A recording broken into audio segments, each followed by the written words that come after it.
Hello dear family. మనం పెళ్ళిళ్ళకి, ఫంక్షన్స్‌కి వెళ్తే ఎక్కువగా కనిపించే క్రిస్పీ బెండకాయ వేపుడు చాలా రుచిగా ఉంటుంది కదా! పప్పుచారుతో గాని లేదా సాంబార్ అన్నంతో సైడ్ డిష్‌గా సర్వ్ చేసుకుంటే భలే ఉంటుంది. అయితే ఈ క్రిస్పీ బెండకాయ వేపుడిని ఇంట్లోనే చాలా ఈజీగా చేసుకోవచ్చు. ఇది చేసుకోవటానికి బెండకాయల్ని నీట్‌గా క్లీన్ చేసుకొని తేమ లేకుండా తుడుచుకోవాలి. తర్వాత ఇలా రౌండ్‌గా చిన్న చిన్న ముక్కలుగా కట్ చేసుకోండి. తర్వాత డీప్ ఫ్రైకి సరిపడా ఆయిల్ వేసి బాగా వేడయ్యాక ఈ బెండకాయ ముక్కల్ని కొద్ది కొద్దిగా వేసి మీడియం ఫ్లేమ్‌లో మాత్రమే ఫ్రై చేసుకోండి.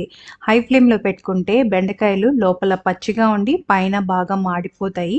అందుకే మీడియం ఫ్లేమ్‌లోనే కొన్ని కొన్ని బెండకాయల్ని వేయించి అవి బాగా క్రిస్పీగా వేగాక ఇంకొన్ని బెండకాయల్ని వేయించుకోవాలి. తర్వాత 2 టేబుల్ స్పూన్ల పల్లీలను వేసి వీటిని కూడా నీట్‌గా వేయించి పక్కన పెట్టుకోండి. అలానే 2 రెమ్మల కరివేపాకుని కూడా వేయించి పక్కన పెట్టుకోండి.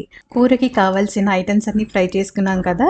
ఇప్పుడు దీనికి కావాల్సిన మసాలా కోసం మిక్సీ జార్‌లో 4 వెల్లుల్లి రెబ్బలు, రుచికి తగ్గ ఉప్పు, కొద్దిగా పసుపు, రుచికి తగ్గ కారం వేసి 2-3 టైమ్స్ పల్స్ గ్రైండ్ చేసుకోండి. తర్వాత వేయించుకున్న ఈ ఐటెమ్స్ అన్ని ఇంకో గిన్నెలోకి వేసి అలానే గ్రైండ్ చేసుకున్న ఈ వెల్లుల్లి కారాన్ని కూడా వేసి ముక్కలకంతటికి ఇది నీట్‌గా పట్టేటట్టుగా బాగా మిక్స్ చేసుకోవాలి. అంతే, ఎంత టేస్టీ అయిన క్రిస్పీ బెండకాయ వేపుడు రెడీ. మరి ఈ రెసిపీ మీకు నచ్చినట్టయితే ట్రై చేసి ఎలా కుదిరిందో కామెంట్ చేయండి. అలానే లైక్ చేసి మీ సర్కిల్‌లో షేర్ చేయండి.